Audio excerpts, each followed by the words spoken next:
This conference will now be recorded. Thank you. That's just confirmation. So I'm Reggie Trick. I work for ICLA Europe. I'm coming to you from Freiburg today, and I'll be facilitating the session today. So European Mobility Week is funded by the European Commission, and it's its main annual awareness raising activity for sustainable transport. It covers a variety of modes from active travel public transport to kind of smarter or more intelligent transport solutions. And it's based on a partnership between a European Coordination Group, which consists of ourselves, ICLE, Eurocities and Polis, and we work closely with national coordinators who represent each nation that is able to sign up for European Mobility Week, and we work closely alongside the European Commission as the funder and client. And if you want to find more about European Mobility Week, you can go on the website and there's information about this year, but this is also the 20th anniversary of the running of European Mobility Week. So there's quite a lot of material from previous years as well that might be of interest to you. So this is the framework while we're here, but we do kind of have a broader, we're bringing much broader knowledge today to see how that might benefit this program going forward. So this year's theme for European Mobility Week is Move Sustainably and Stay Healthy.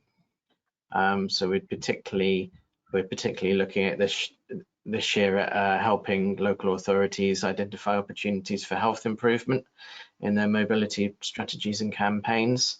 Obviously, we're still in a pandemic situation, and this is having consequences for how mobility is delivered locally. So this is also likely to be reflected in the work that happens this year, and building on previous themes in years gone by, particularly in the work being undertaken on active travel. So by that we mean walking and cycling and zero emission mobility. So this is more referring to electric solutions that are becoming more and more popular. And we'd like to know, how important you see these issues in the frame of the work that you're doing.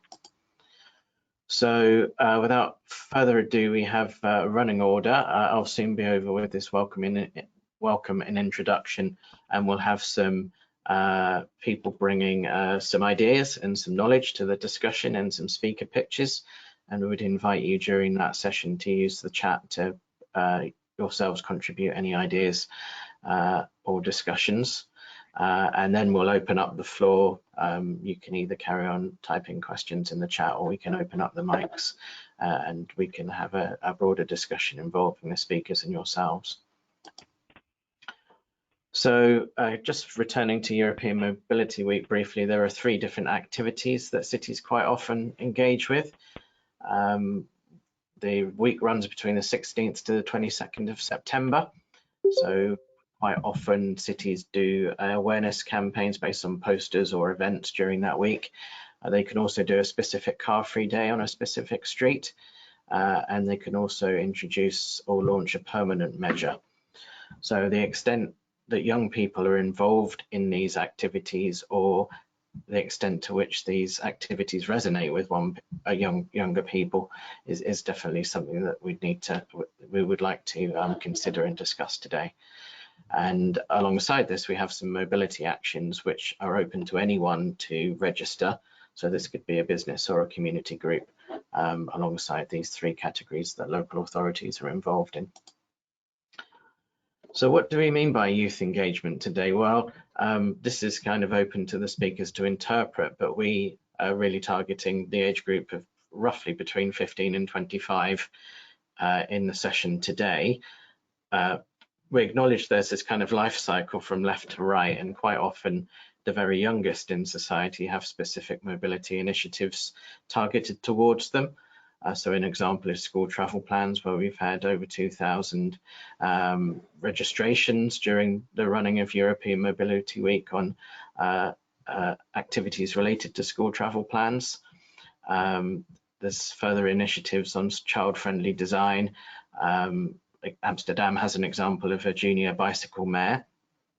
So up to the age of 15, you can really see quite clearly the activities in transport planning that aim to younger people.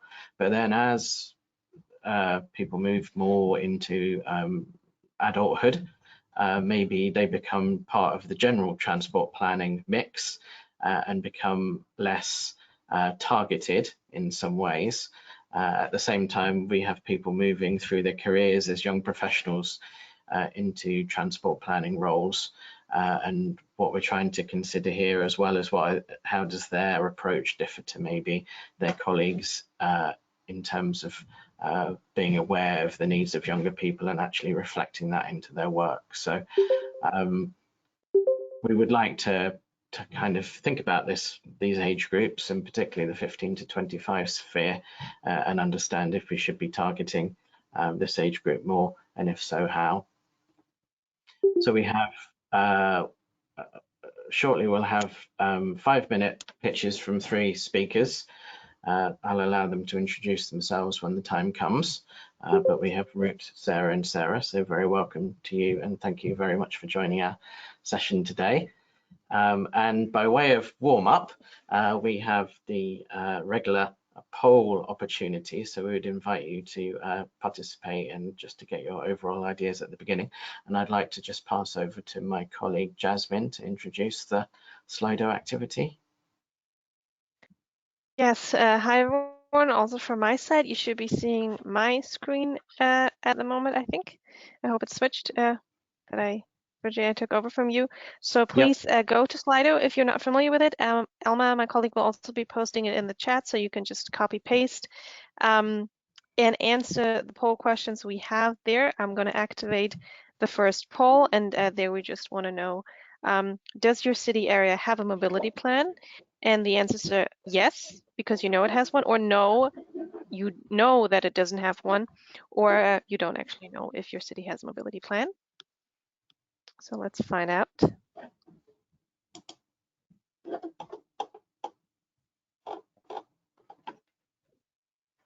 Define mobility plan, please. Like, is it specific for like bus routes and stuff, or? Was that a question to us, or was that background noise? If it was a question, please just repeat.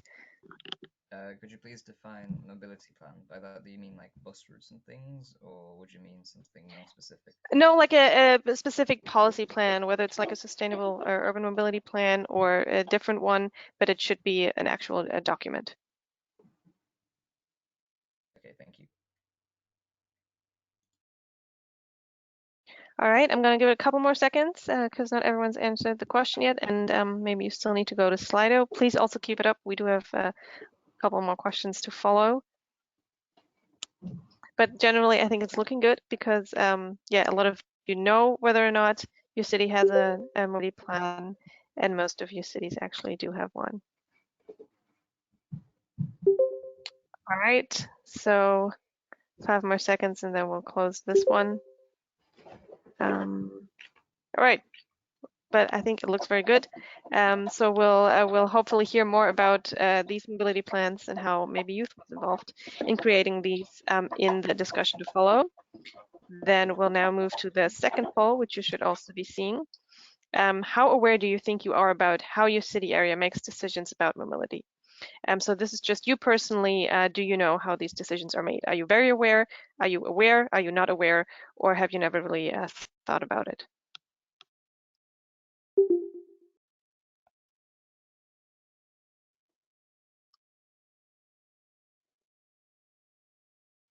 All right, here a little bit more of a mixed response, which I guess also makes sense. And we'll hopefully also talk about this more later today.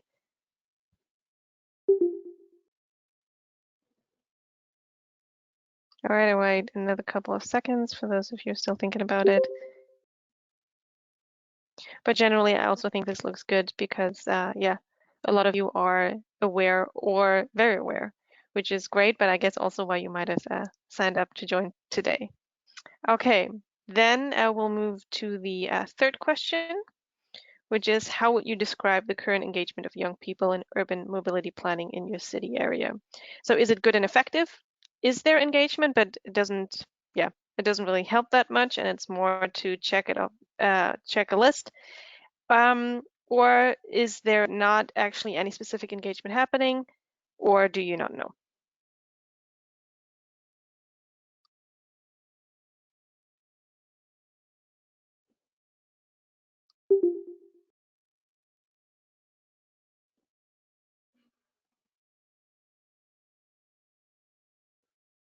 Okay, so there is engagement, but I guess you guys are not too happy with it, and some of you don't know, or there's nothing happening. So the fact that good and effective engagement is at the bottom right now is something that, yeah, we have to work on. So it's probably very, very good that we're talking about it today. I think we have one more question. No, never mind. That was for later. So we'll stop right here, and I'll pass the floor back to you, Reggie, and then we'll ask you guys some more questions later on. So if you have the link open, please keep it open for later.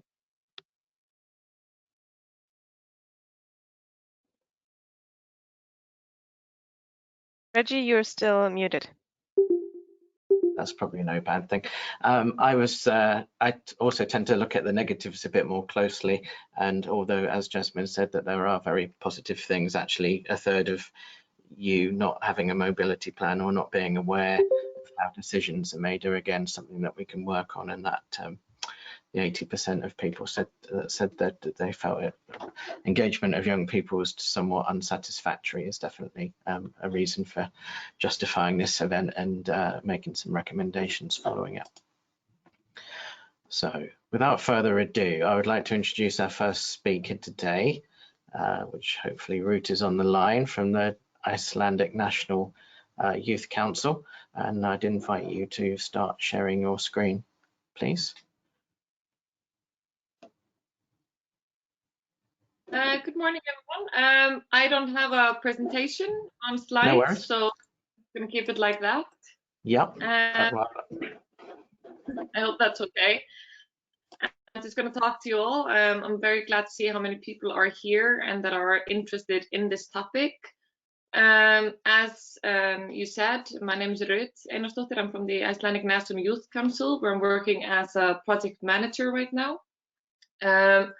And these are definitely topics that that touch upon what we are doing here in Iceland. Whilst we don't have a lot of plans when it comes to mobility, that's also because we don't have a lot of public transport in Iceland. We just have a bus system, and they do have great discounts for students and young people. But we don't have any trains or other means of transport here. But when it comes to youth engagement, that's something that in general that is very close to our hearts, and something that we have been trying to work more towards in Iceland. There are several factors that come into play there, and that matter, and how we can get more young people involved, and when it comes to policy making and other things where it matters and where young people should have a say, which personally I think should be every factor in society, no matter what it is, whether it's mobility or anything else. And we are now, I mean, according to the Council of Europe and the United Nations, every country should have a youth policy. That is something that Iceland doesn't have right now, so that's something that we're pushing for. And that is something that has been on the agenda of, like I said, both the Council of Europe and the UN for a long time now. So if your country doesn't have it, you should definitely be pushing for it, like we're doing now. And that's where it comes into play, and that's where it shows how the country really cares about young people and having them involved in decision making. And there's a lot of places that have young people involved in some way, and that have them there, and that young people can come, they have a say, or well, they can say something, but the point is whether they're listened to or not. And the worst thing that can happen is when young people are involved as tokens, just so that politicians or decision makers, whoever is there, and they can take a photo and say, yeah, we had some young people come, and it just turns into a photo op, and they're just using the young people for their optics. So what we're always pushing for is meaningful youth engagement, where young people actually have a say and where they're actually listened to. And that's something that needs to be put into policy, and or it has to be said that no matter what decisions are being made, that the point of young people and various groups of young people, because young people are not a monolith, they come from very different parts of society. So it really matters that there's not just one young person that comes from a very privileged group that is there, because that also tends to be the case. That if there are young people that come from upper class or very privileged groups of society. So it's not only that we're involving young people, but people from different parts of the society. So so that everyone can have a wider idea of what is actually happening in the society and how we can involve young people in a way that really matters. And I think that's the main point here today. And I'm really glad that, especially when it comes to mobility planning, because that matters extremely much for so many people that, especially in bigger cities. I mean, here in Iceland, we don't have as big of cities as in many other places in Europe or around the world. But being able to go from place A to place B it matters, and especially when it comes to schooling or jobs or anything, just being able to travel between places is very important. So I'm very glad for having this conversation today, and I look forward to hearing from the other speakers and from you all when it comes to the Q&A and everything. So looking very much forward to the rest of the day. Thank you. That's perfect. Thank you for that. And as Ruth said, we invite your questions and any comments in the chat as we go through. And after the next presentation, we'll take any Q&As. Ruth, I just wanted to follow up. You mentioned this kind of top-down approach as well as the kind of bottom-up kind of movement. What's stronger from your point of view at the moment?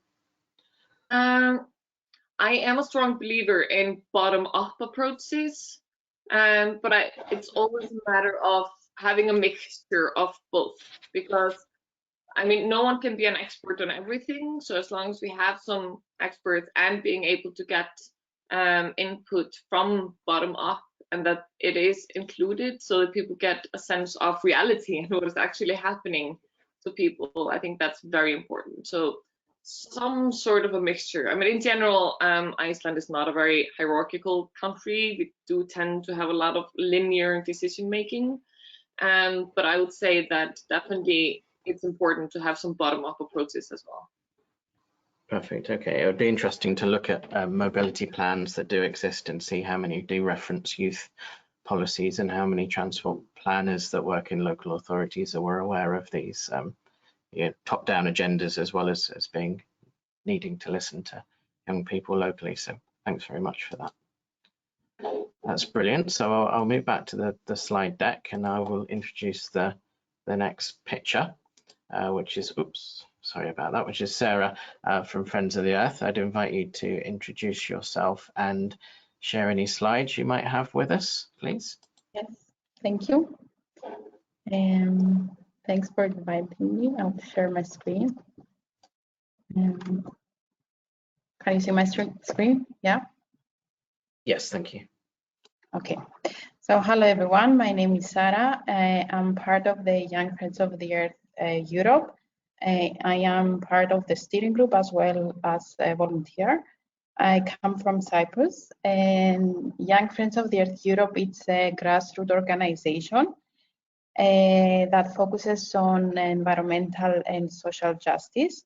It's a network of different from different countries across Europe.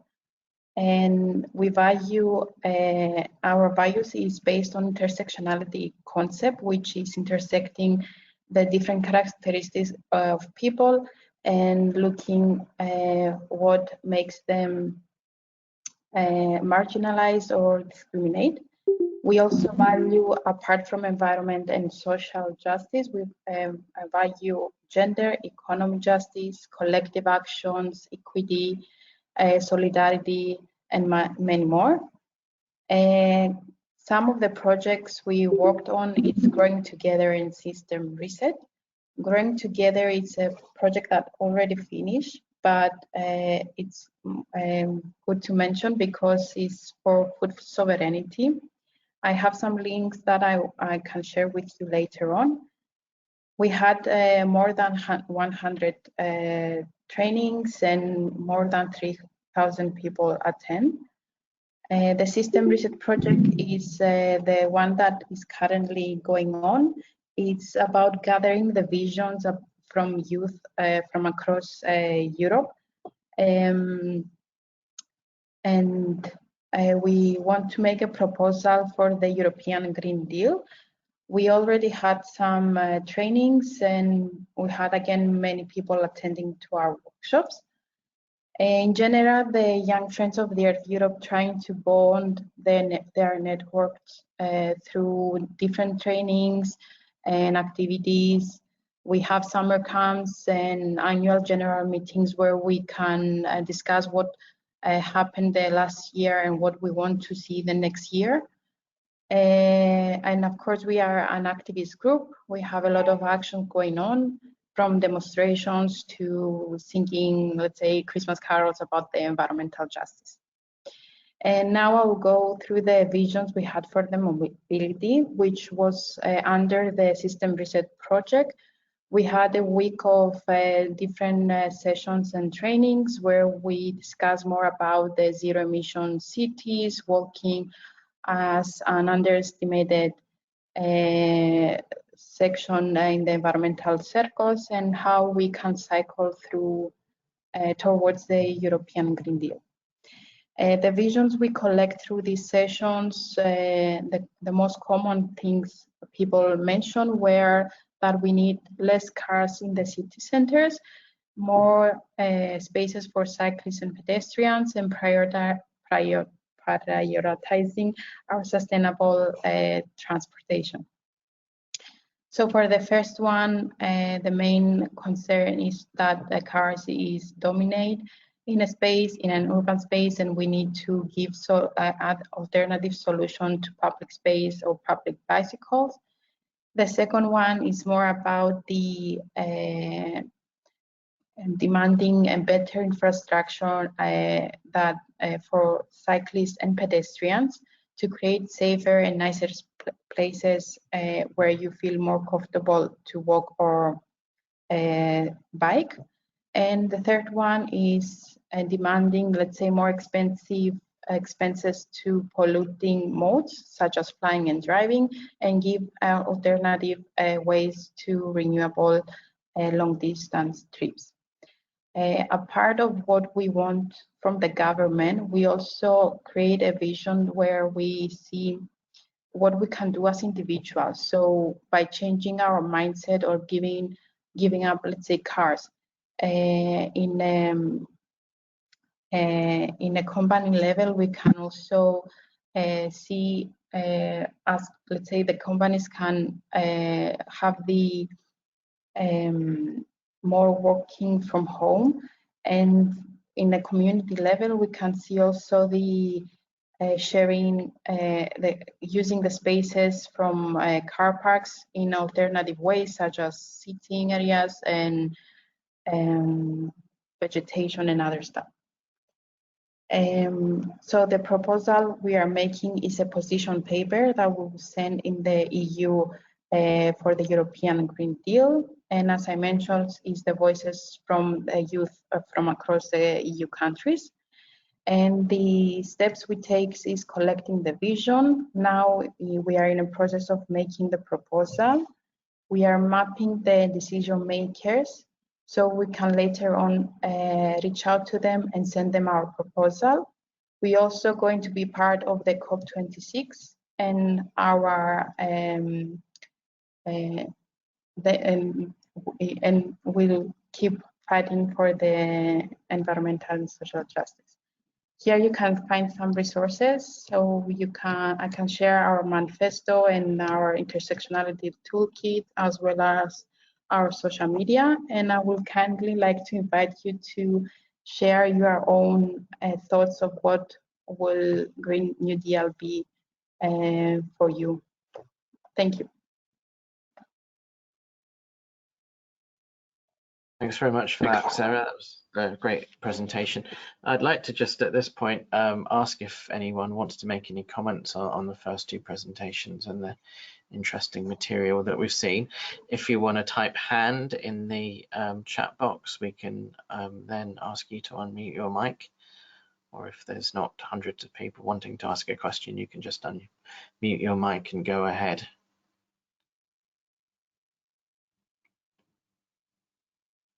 Yes, we've got one coming in from Alma. Go ahead, Alma.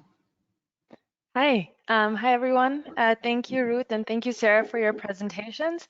I did have one question. So going back to Ruth's message during her presentation, it's important to get different youth involved, to get a variety of opinions.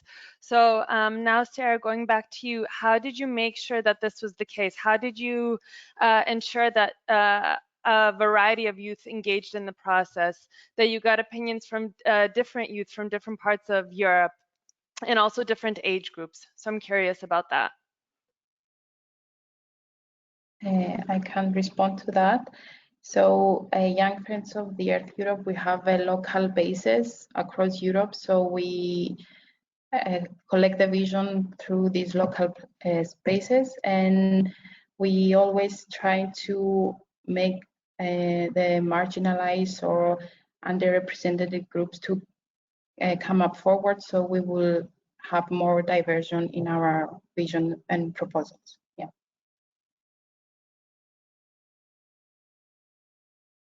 And we've got a question from Michael. Feel free to unmute yourself, please. So you talked about being part of the COP26 panel, right? By that, do you mean you'll have a speaker present and you'll be there in person talking about things, or by that do you mean you will engage with the decision makers in some other way?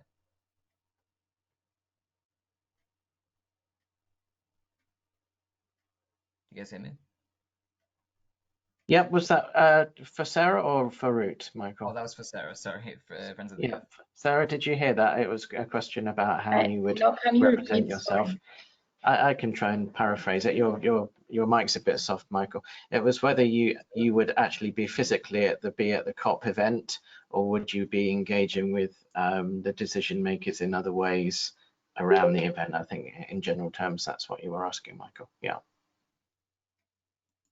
Okay, thank you. Yes, we will be we will be outside, of course, of the COP event.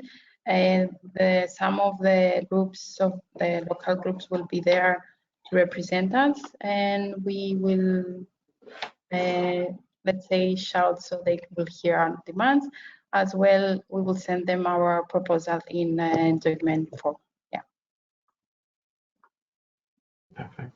And did I see a physical hand on screen from somebody as I was looking at the screen, or was it just maybe it was just an itch? Okay, well, we've got plenty of time for further discussion later. Jasmine. Yeah, I was just wondering, Ruth, you talked about, you know, this photo ops that politicians use and so on to pretend to do proper youth engagement. How can we show policymakers how can we teach them about the importance of youth engagement? Like, how do we get them to really understand it's not just, you know, to tick a box, but it's actually also good for them in the long run and for all of us? That is an excellent question, because that's something that we have really been trying hard to do in Iceland, to actually show them how it matters. First of all, there's plenty of research that shows that having young people involved in the decision-making process is better for everyone in the long run. And because young people are, I mean, now we're talking about the age group of 15 to 25. We do tend to go a little higher in Iceland sometimes when we're talking about young people, but that is a large part of society. and that depends on countries, whether that's 30% of society or 25 or even higher, up to 50-60% of the society. And so if you're not including that part in the decision-making process, it's not going to be as beneficial for them. And when you have that large proportion of society not being catered for, and when everything, whether it's mobility or anything else, it is not going to be as beneficial. So I think that's why it's very important to show them, and you can present research and talk to them and show progress and show, and I think especially what like the things that Friends of the Earth are doing, what Sarah was talking about, and all the protests that were happening last year and the strikes, especially for the climate, that has been very efficient in showing politicians and everyone else the power of young people and how they actually care also, because I do hear that a lot from older people, that they're like, oh, when I was 18 I didn't care. I'm like, okay, good for you, but now young people actually care and they're involved and they want to make a difference. So it's very important that they are allowed to do so and that they have a say in everything that's going on around them. Yeah, that's good. That's kind of an interesting point about how formal programs and events kind of run in parallel to these kind of more activist activities, and how we can kind of bring this agenda a bit more coherently together, I guess. We have a further hand up from Despina. I'd invite you to unmute yourself and pose a question. Hi. Hi, thank you for both. I have a question, kind of like, it's not directly a question, but so how hopeful are we on policymakers? Because it's one thing to say, have an opinion and talk, and like we're in a group right now and we're going to talk about mobility and all that, but it's great to discuss and talk, but how hopeful are we for the actions that are going to be taken? Because like, especially, I'm gonna talk from my perspective in Cyprus. There isn't much, and I mean, Sarah can most probably verify that there isn't much. There's a lot of bureaucracy and a lot of not a lot of youth involvement. So, like, yeah. So how hopeful are we and can be, and how much push should a young person, push? That's kind of my I don't know if that's for me or Sarah, but I'm gonna start at least, and then Sarah can chip in. How hopeful? That depends on the day or the hour that you ask me, to be honest. Some days I'm quite hopeful, and you can see all the progress that's happening. There are now, I mean, at least now, there are things that are being talked about. Young people are being involved, and there are things that are happening. But then there's also a lot of setbacks and these photo ops, and you think that young people are being involved, and you see it, and then you realize that they're actually not. So yeah, it really depends on the hour. But I do think it's important to continue looking at the progress that is being made, just because, I mean, especially as young people or as activists or people working in these spheres, it's very important to look after. This is just a point that I really want to come across as well. It's about mental health, and you really need to take care of your own mental health, whatever you're doing, and to make sure to put yourself first as well, and to make sure that you are doing well. So that's why it's also very important to look at the good things that are happening and to try to focus on that rather than the downsides, and just to keep on pushing for these things. And politicians come and go. If this one is not involving young people or these decision makers, they will leave. There will be someone else that will come in their place, and hopefully then we can work with them instead, if that is the case. So yeah, so that's just my main point here. So at least make sure that your own mental health is not suffering from any negative things that are happening.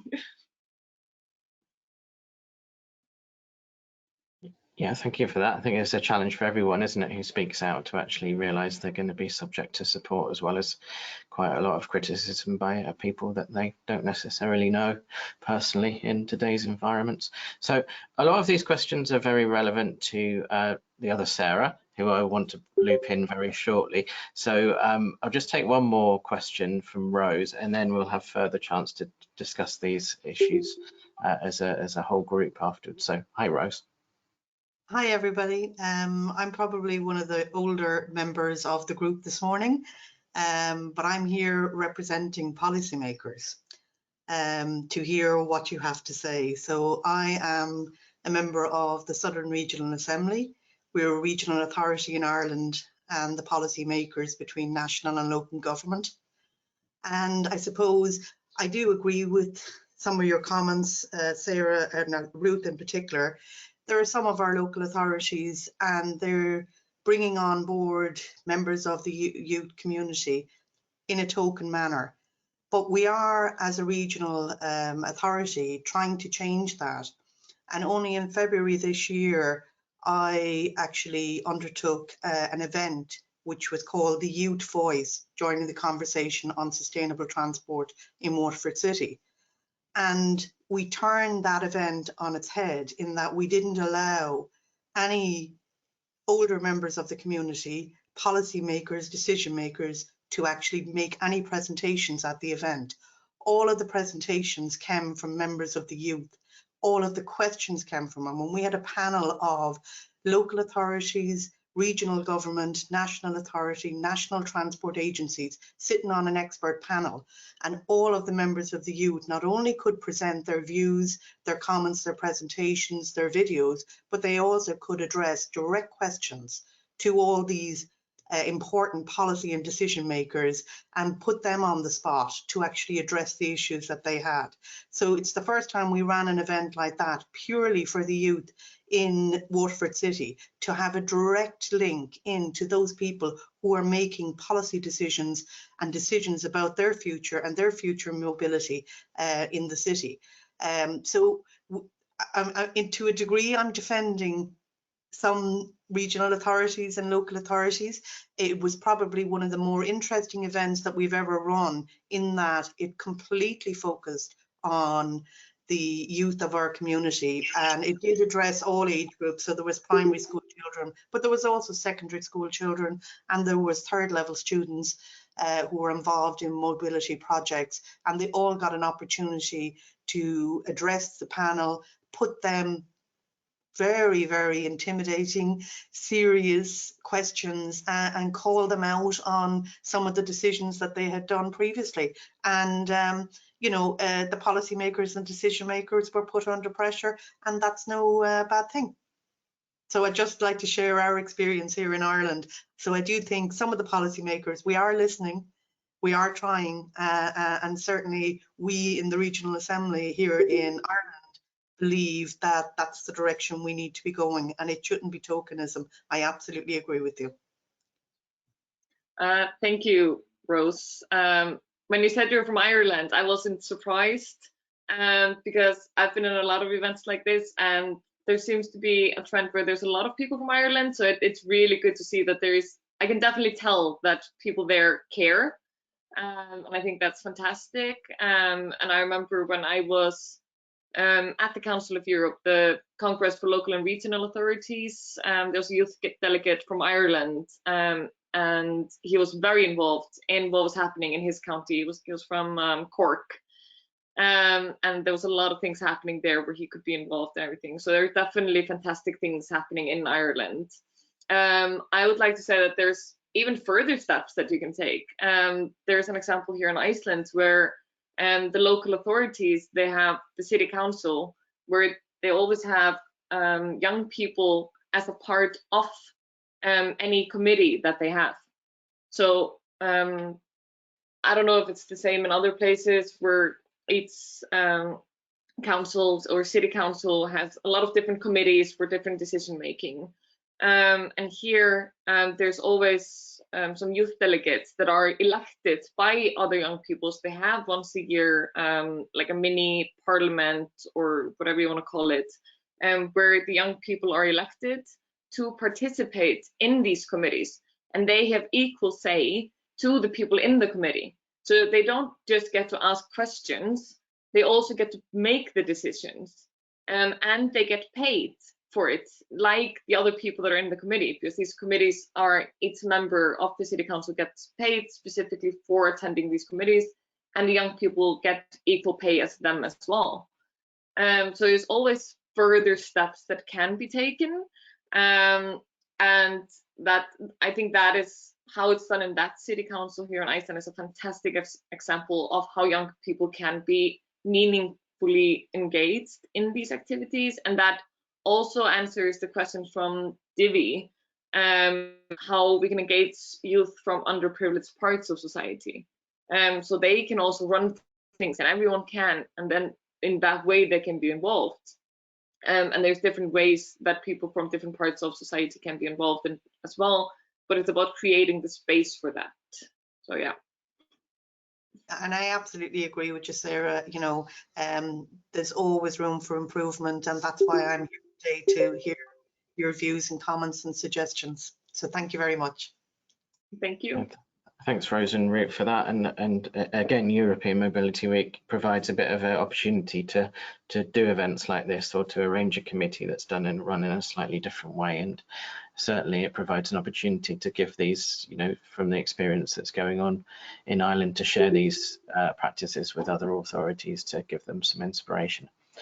This is all a really good link, hopefully, to Sarah, who's been waiting patiently in the wings. And I'd invite you to tell us a bit more about your work with policymakers in the UK.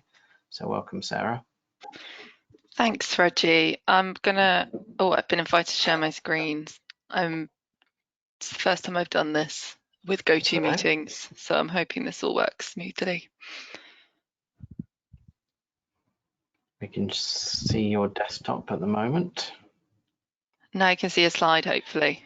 Perfect, yeah. Thank you. All right, thank you. And thanks everyone for having me along. And good morning. I'm Dr. Sarah Collings and I work at the University of the West of England. You might have noticed that the title of my presentation is slightly different from the talk on the agenda.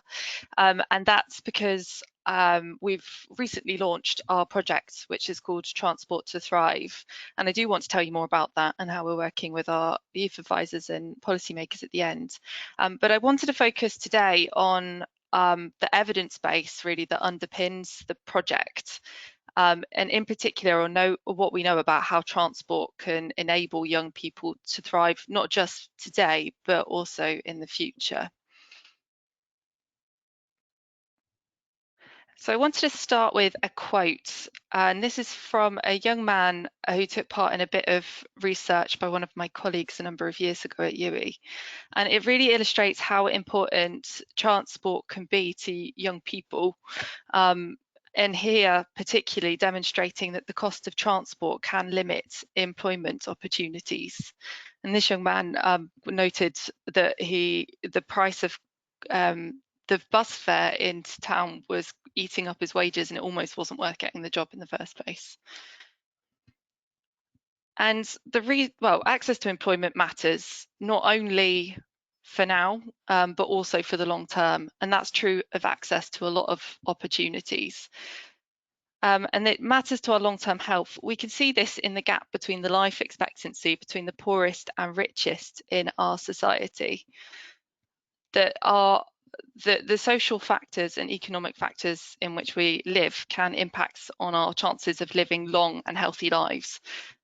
The diagram on this slide shows a bit of work that was undertaken by an organisation called the Health Foundation, called the Young People's Future Health Inquiry.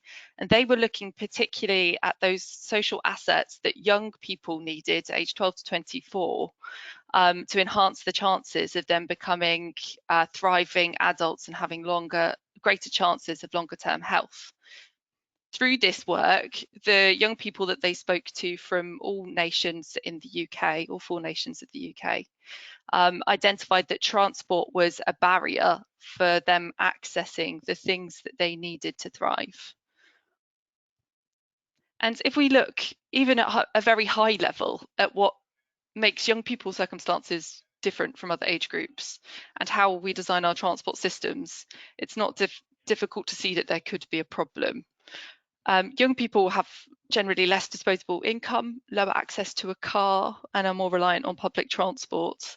And that access to a car as well is increasing over time. So young people are driving less than previous generations. However, our transport system is generally set up around the car. And we've seen in the UK, we've seen a drop in public transport in almost all areas and an increase in cost. So a review by some of my colleagues at the university and an organisation, Sustainably, which is a charity based in the UK that makes it easier for people to walk and cycle. So they did a review of existing evidence on what we know about how transport impacts on young people's ability to thrive in the long term. And they identified 8 different impacts, which I've put into 4 sections here, particularly that role of transport in reaching those destinations that are important to our long-term life chances, things like employment, education, and out-of-school activities. Evidence recognises the importance of transport for personal development as well. Adolescence particularly is a crucial age of developing in independence, autonomy and self-worth, but also our ability to use transport options we often set when we're younger. Narrowed horizons. So there's evidence to show that young people are less likely to move house, move cities to pursue promising employment opportunities due to a combination of high housing costs and transport availability and cost. And then there's those more direct impacts on physical and mental health, that poor infrastructure can have long-term impacts on stress and self-esteem, but that conversely, being able to travel actively when you're younger increases the chance you will later in life, and the longer term health benefits there. And if you're really interested in these themes, I'd recommend going and having a look at the report. I can circulate a link around afterwards. So I hope I've demonstrated, and I don't think I need to convince this group, but one good reason why getting transport right for young people is important, and that's those longer term impacts on health. But I've put down a few other reasons here as well. Building on that kind of longer term health, I guess now seeing the impacts of the pandemic, now is a really good time for us to be addressing the needs of young people in our transport system.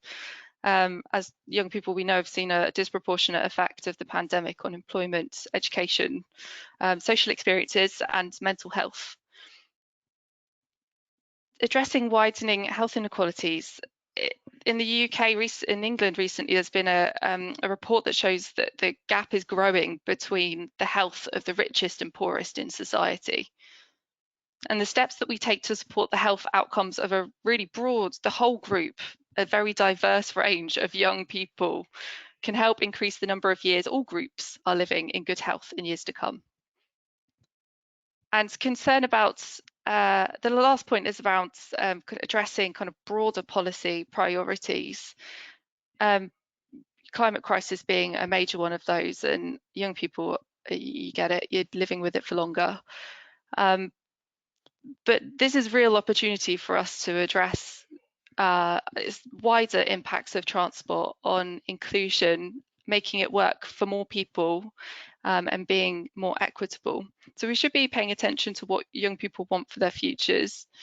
But also, young people are more likely to use sustainable transport options. And so as we start to think about mode shift away from single occupancy car use, this suggests that there's a real opportunity to carry on those sustainable, how do we support society to carry on with those sustainable transport choices?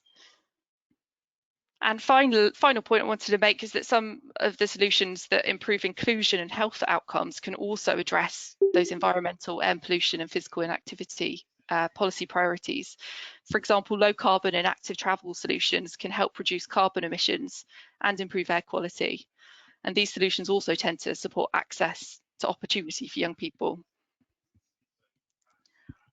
wanted to end with a plug for the project. So the project I spoke about briefly at the start is called Transport to Thrive, and we launched it earlier this year, so just a few months ago, and I'm leading on the research. The project is looking at building the policy case for transport that supports the needs of young people aged 12 to 24, with a particular focus on access to opportunities and experiences important for long-term health.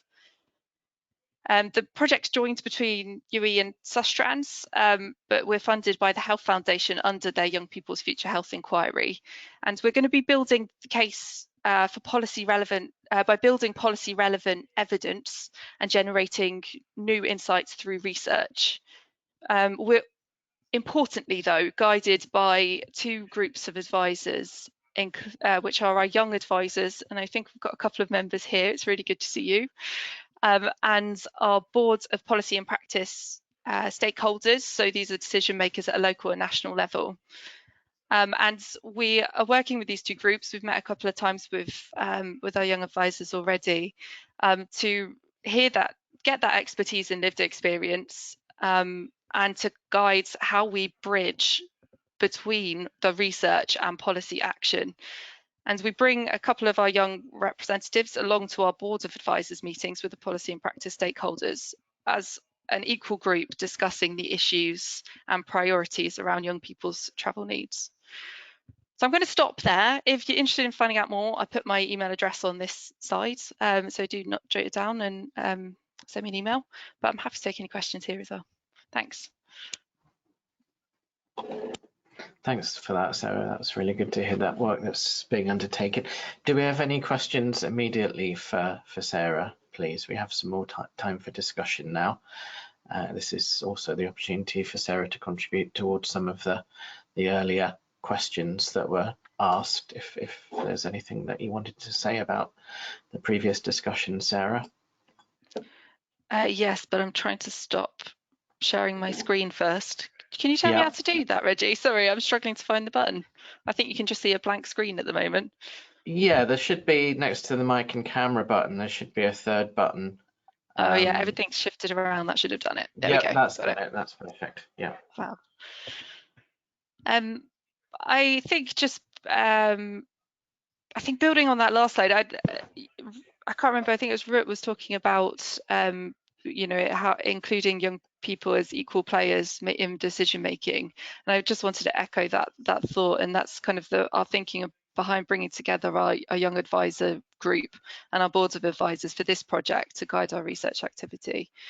That, you know, it is an equal, that everyone's brought along into that conversation, and the idea of it being kind of an equal playing field, and it was really positive. We've only met once as a group, and it was a really positive conversation. One thing that came from it was about bringing young people into decision making, not just about initiatives that concern young people directly or that target young people, but actually about all transport issues, like the strategic direction in the first place, because a lot of these issues around car dominated systems, you know, they're not there for everybody really, but they're not, because actually young people aren't driving as much, and therefore by not including young people at that earlier stage, we're kind of missing opportunities for those kind of broader inclusion benefits earlier on. Yeah, I think that's a good point that's coming out, that the role of young people just isn't about improving the cities and lives for themselves. It's allowing them to support the wider agenda that's a benefit to everybody, and this needs to be potentially understood a bit better.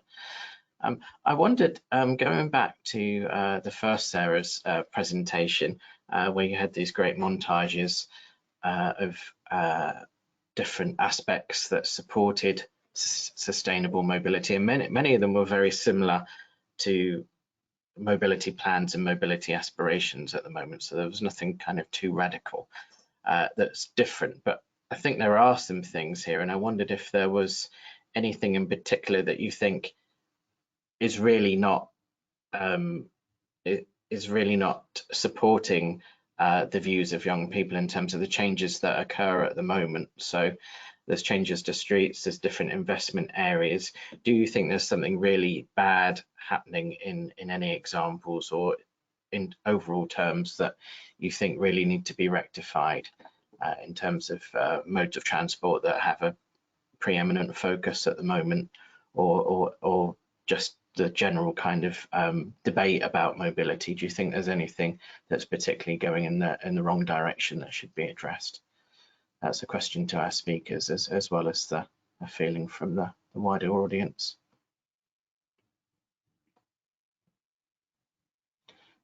Sarah from Friends of the Earth, are you still on the call? Yes, I'm here. Yeah, so you showed these nice kind of montages where you had the different kind of car-free areas and the aspirations of young people. Was there anything kind of more negative that came out of that discussion that was critical of the direction that we're heading in any particular areas that you can remember? Not really. I don't remember. Okay. Negative. Yeah, the one thing that was a bit more specific was the mobility education aspect that I thought was quite interesting, that we maybe do not have a very good breadth of mobility education in a lot of areas. Obviously, the slide that we had at an early stage was, you learn to ride a bike, and then maybe you learn to drive a car, and then what else does everybody kind of learn about all different modes of transport and everybody's experience in using all these different modes of transport? And I think, again, it's bringing different perspectives together from different people who rely on these modes of transport, as well as from different demographics in society. Okay, so we have from Polona, we have a question, so I'd invite you to unmute yourself, please. Hi. Yes, hello, I'm a national coordinator for the European Mobility Week from Slovenia, and you were asking about the ideas and what could be problems, and I was just thinking about one workshop we've had with young people from the grammar school, and one of them was saying, what can you do with the culture if you don't have a bus to go to the cinema? And this is very true. If you don't give them the opportunity to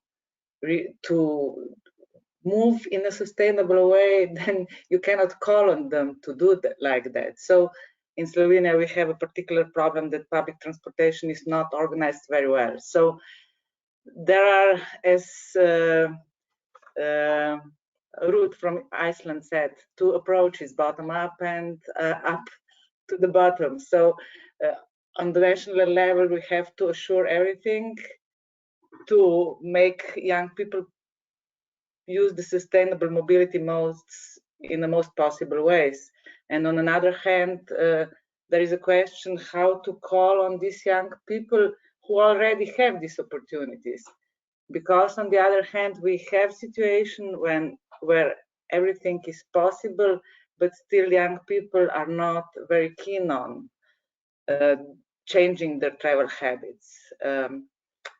Yes, we are, for instance, having guidelines for preparing sustainable urban mobility plans, where one of the main stakeholders are primary, secondary schools and youth organizations. And we were, for instance, preparing a workshop for young people together with youth organizations during the Mobility Week, but it was somehow a disappointment.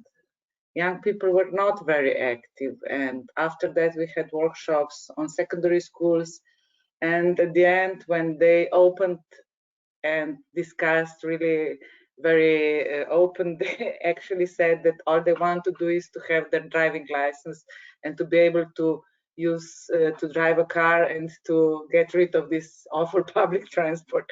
So my question is how to actually engage a critical mass of young people, because here there are great young people who are engaged already and aware of the problem, but most of young people are not, and how to address them. This would be my question to all of you. Thank you very much. Thank you. Sorry, I'm just going to jump right in. Go ahead. Thank you. I think this is a matter of there was someone that mentioned earlier education. Yeah, like education. It matters so much how the education system works in the country. And I mean, young people need to be aware of their rights, first of all, to know what rights they have. But it also comes from, and this is now I'm just speaking from, there's 3 years ago, I traveled all around Europe, and I was having talks in high schools throughout different parts of Europe. And I could tell when we went into the schools, we were having workshops, and you can tell how different education systems work in countries. Because there were some places that we went to where all the young people were very engaged, they were commenting and talking, participating in discussion, they had questions. And then there were other places we went to where they would stay completely silent. Because the education system there works in a way that the teachers write and they give all the answers. And I think it comes from even just starting there, that in the classroom, in different places of society, that young people feel like their opinion matters and that they can have questions and they can be critical of the other people. And even whether it's the teacher or it's the authorities or anyone, that they can always have a say in what's happening. And it's not just, you know, older people are right, you're wrong, you have to learn from them, and it's just constantly they're being told to listen. But that they always feel that they have a say in what is happening in their, whether it's in their education, and whether it's being decision making or anything that's happening in their society.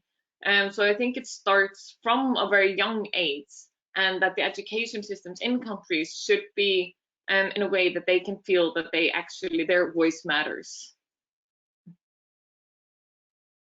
And yeah, and just to add on that, so I keep on talking, and to add on that, that when you're having these workshops and when you're having whatever it is that if you're trying to involve young people, because I get this a lot, that people said, oh, we tried to involve young people, they didn't want to participate. But why is it that they didn't want to participate?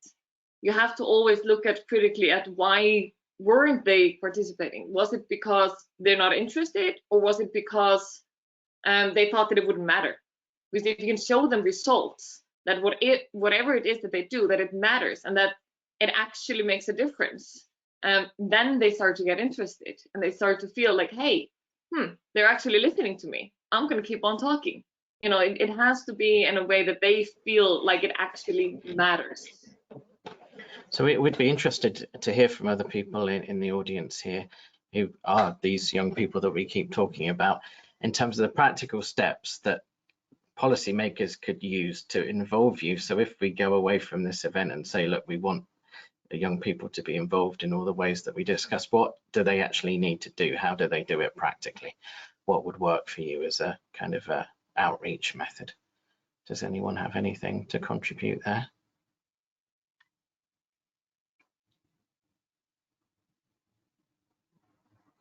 Felix, I could see you nodding a lot and you have your camera on, so I can pick on you here.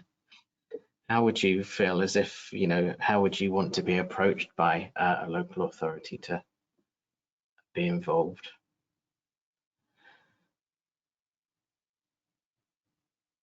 Sorry, I missed the name. Who were you So addressing? I was picking on Felix because I saw he was very interactive. Ah, well. right. Yeah, I Yeah. missed the name as well. Yeah, it's actually quite an interesting question. In Germany, though I'm from Germany, and I realized that I think in a lot of cities, what's happening now is that it was a very long way to do citizen engagement at all, at every age groups, when it comes to city planning and to mobility planning. And what I saw in Berlin, for example, where there was a mobility concept developed, is that there are now very standardized methods on doing that. So normally what they do is they just send out letters to random people from different target groups. And the disappointing thing there is that very often in Berlin, for example, but also in other places, I researched that a bit, is that the responses are the lowest in the group between 15 and 30 years. which kind of makes sense. Maybe sending letters per mail is not really the best way to engage young people, and then and then I think the most important thing here is to get policymakers to um, to really take extra measures for young people, because they will then say, well, we targeted all groups, we targeted the young age group as well, and they are just not interested, they are just not listening.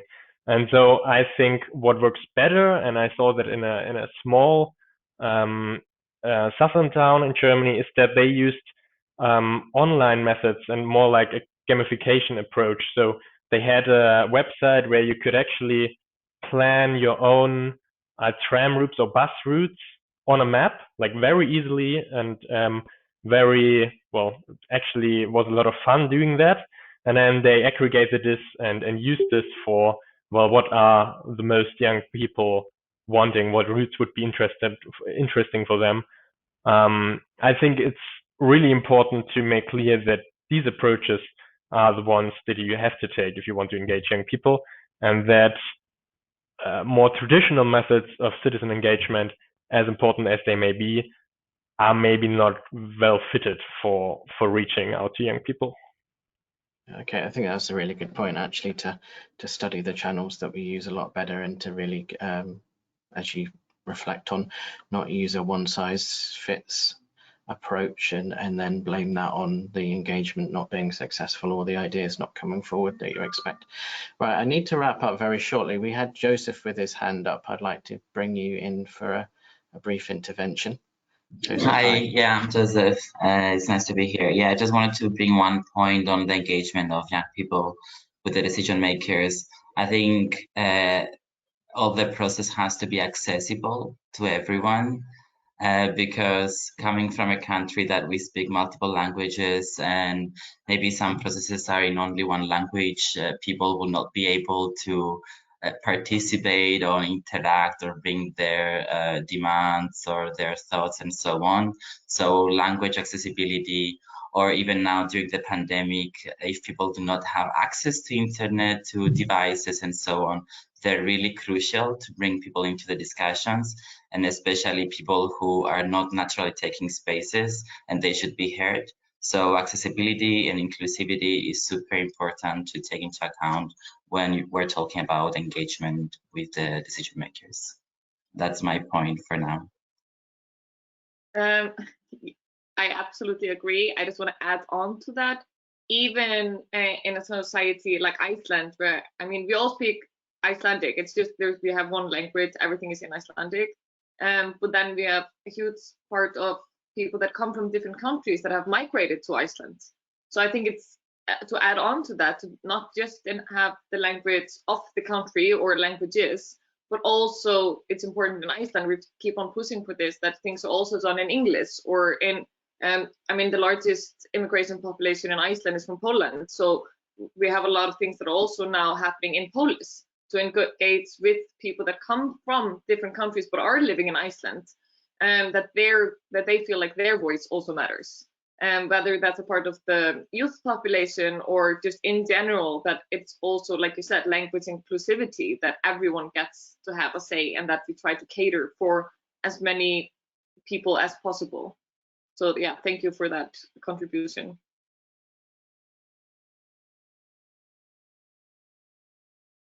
Okay, very good. Well, unfortunately, we're kind of running to the end of our time now, and I've got some messages that I need to broadcast to you before we wrap up.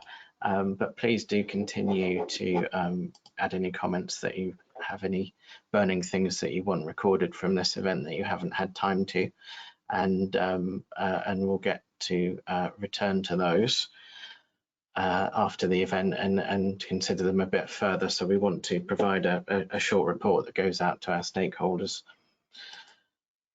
So I'm just going to bring some further slides up here that might provide you with a bit more information about us going forward. So as well as writing in the chat now, we would be quite interested to get some feedback from you. So if you would like to record a soundbite that you could send us for us to share, on what you thought about today's session, or tips you had that you wanted to be distributed further to our stakeholder community, you can certainly do that, and you can send them to us at this Mobility Week email address. And if you don't have a chance to write that down, you can contact us through the website as well. There are some further activities for your potential involvement in a European level. So there's quite a big strategy that's being created, or a sub-strategy. It's called a mobility framework.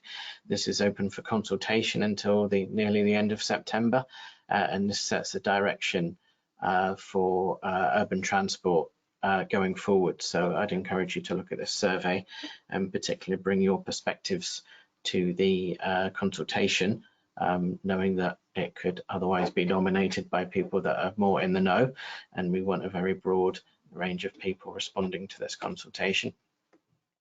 Leading on from this, there's a initiative called Civitas that guides a lot of research and innovation at the European level, and a further conference called Mobility Powered by the Youth is being organised in October. So this will be a hybrid event and can be attended online. So we'd encourage you to register for that if you want to take this conversation forward. That will have a longer time for discussion, being half day in length. And furthermore, there's currently a Youth Climate Pact Challenge running, and registration is open for this until the 16th of August. Circling back to European Mobility Week, we wouldn't like to leave you without knowledge of where to go to find out more information on this particular initiative.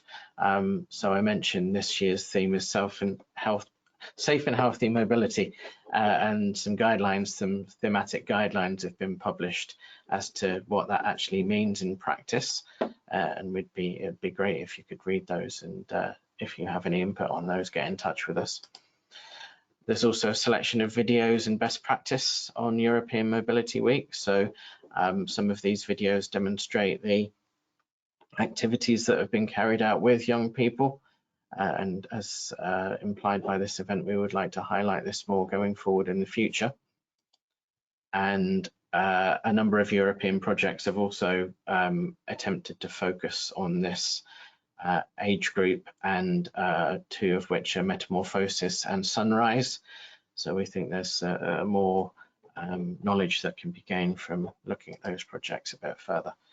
And finally, if you're interested in looking at mobility planning and you're kind of new to this area and you don't necessarily understand how local authorities are encouraged to look at mobility, there's a SUMP, what's called a SUMP, which is a Sustainable Urban Mobility Plan cycle.